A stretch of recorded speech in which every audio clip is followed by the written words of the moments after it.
With the recent Minecraft 1.17 and 1.18 updates, there is so much amazing stuff that has been added to the game, like the vast new underground cave systems for us to explore, and the mighty cliffs that tower over the rest of the world. But now, the most important feature is finally here, because the Create mod has been updated to 1.17 and 1.18.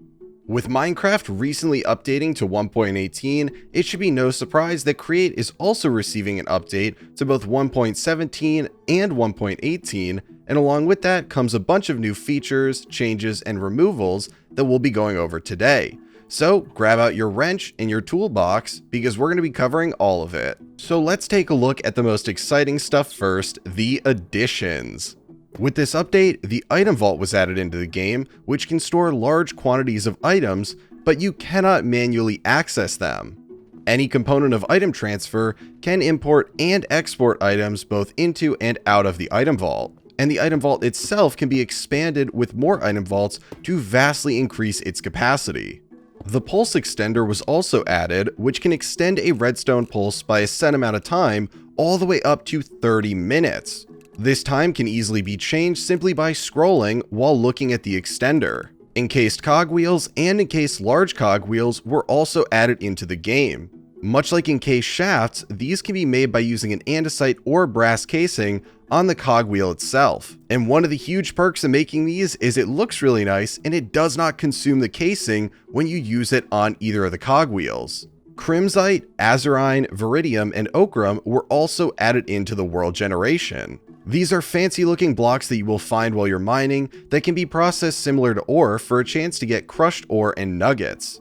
They also have many different decorative block options for those of you that would prefer to do some creative building rather than trying to progress through the game. And on a little bit of a smaller note, experience nuggets were also added into the game. These nuggets are basically experience objects that can be consumed by the player and come from different types of ore processing. And in that same vein, no pun intended, there was a vast overhaul of the ore processing recipes to accompany the 1.17 changes. There is now a 75% chance of getting an experience nugget when you process any ore, and there are also new secondary outputs for ore washing, with gold ore giving nether quartz, iron ore giving redstone, copper ore giving clay, and zinc ore giving gunpowder.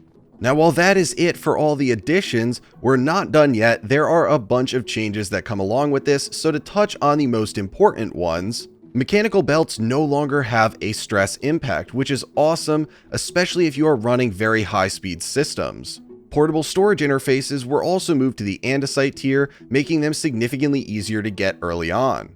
There were also a bunch of pallet blocks added and removed for andesite, diorite, granite, tuff, deep slate, dripstone, calcite, limestone, scoria, and dark scoria. Whew, that is a mouthful. Zinc has also been changed to match the Minecraft 1.17 and 1.18 ore mechanics.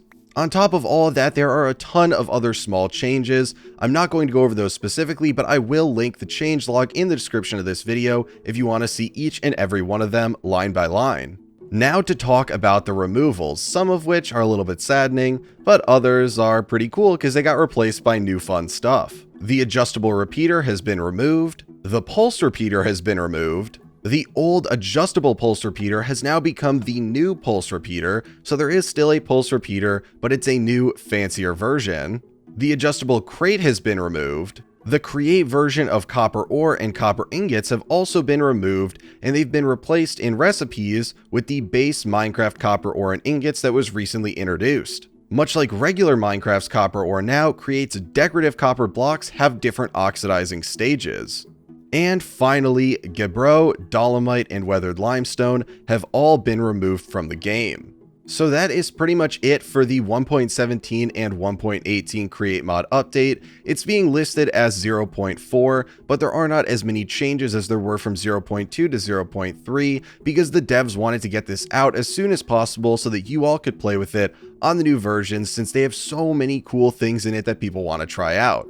I'll keep you guys updated on if there are any further changes, but if you want to see the full changelog, I will link it down in the description, because like I mentioned, there are a bunch of different changes that I didn't cover in here that, while small, may still have an impact on you, so be sure to give that a look if you're planning on playing with the mod. And if you enjoyed the video, be sure to give it a like, be sure to subscribe so you never miss out on a future one, and I will talk to you guys later.